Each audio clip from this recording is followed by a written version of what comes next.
Assalamualaikum warahmatullahi wabarakatuh. Selamat siang untuk Bapak dosen dan teman-teman sekalian. Perkenalkan, nama saya Aldi Friansa. Saya dari Universitas Pamulang, konsentrasi audit. Di sini saya ingin menjelaskan manajemen strategi.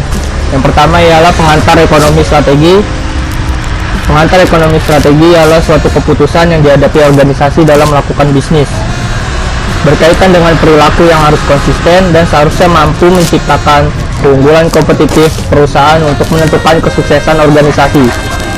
Manfaatnya ialah untuk meningkatkan kemampuan suatu perusahaan dalam mencegah permasalahan, dapat ditarik dari berbagai alternatif yang terbaik, dapat dilibatkannya karyawan yang memiliki skill agar mencapai tujuan yang maksimal, penolakan atas perubahan yang dapat dikurangi agar tidak terjadinya perselisihan antar karyawan. Selanjutnya ialah strategi dalam proses manajemen strategi, yaitu ialah strategi antisipatif, manajemen stakeholder, dan strategi kompetitif porter, di mana manajemen stakeholder ialah yang berperan yang dapat mempengaruhi keseluruhan perusahaan untuk menjalankan suatu prosesnya. Selanjutnya ialah lingkungan eksternal perusahaan, analisis industri, dan pesaing. Di dalam ini ada 3 aspek, ialah analisis lingkungan organisasi, lingkungan eksternal, serta analisis struktur kekuatan persaingan. Dalam ketiga ini berkaitan dengan lingkungan eksternal, yang dimana lingkungan tersebut dapat mempengaruhi proses bisnis. Yang dapat mempengaruhi tersebut ialah pesaing.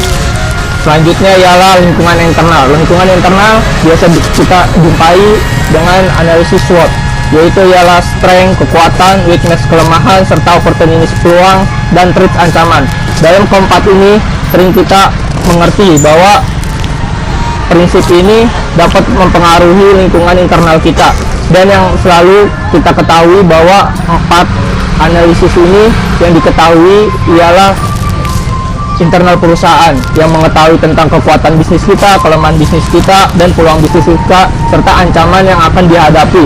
Dalam keempat ini, internal perusahaan selalu mengetahui dan bagaimana cara mengurangi resikonya. Terima kasih. Selanjutnya, saya akan menjelaskan tentang merumuskan visi dan misi, menggambarkan masa depan, sasaran goals, komponen dalam menyusun. Formulasi strategi visi amatlah penting sebagai arah strategi dan pedoman. Melaksanakan strategi yang diformulasikan, visi yang baik, vision of success, dapat didefinisikan sebagai deskripsi tentang apa yang ingin dicapai oleh organisasi setelah organisasi tersebut mengimplementasikan strateginya dan mencapai potensi sepenuhnya. Menurut Bison 1995. Formulasi dan safari strategi. Sukses, penggolongan mazhab dan formasi strategi, karakteristik perusahaan yang sukses. Strategi bersaing pada unit bisnis, persaingan, strategi bersaing, perspektif baru dalam strategi bersaing. Kesimpulan, manajemen strategi ialah suatu strategi atau proses untuk mencapai tujuan perusahaan yang maksimal, di mana melibatkan para stakeholders. Dengan timbulnya strategi dapat mengurangi kerugian dan menutupi kelemahan agar bisnis tersebut dapat terus bersaing. Demikian presentasi dari kelompok kami. Mohon maaf bila banyak kekurangannya.